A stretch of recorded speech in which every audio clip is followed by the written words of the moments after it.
Hey guys, stay tuned.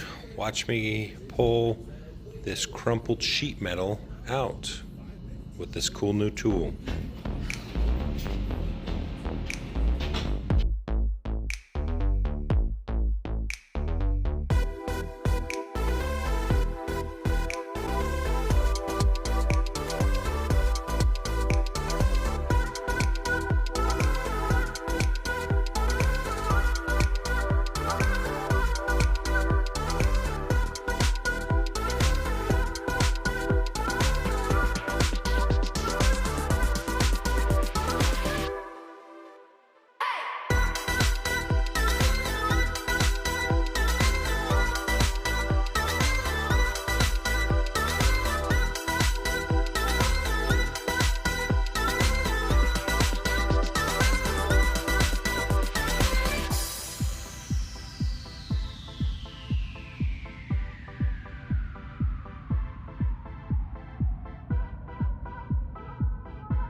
Alright guys, the frame puller did work great.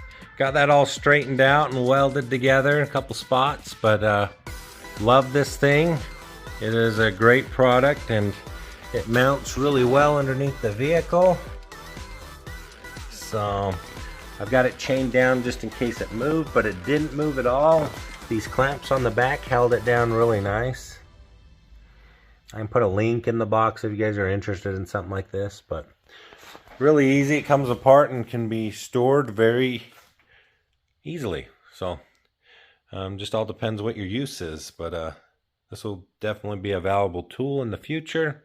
So stay tuned guys, hit subscribe, check out more of my videos, and thanks for watching, and that turned out great.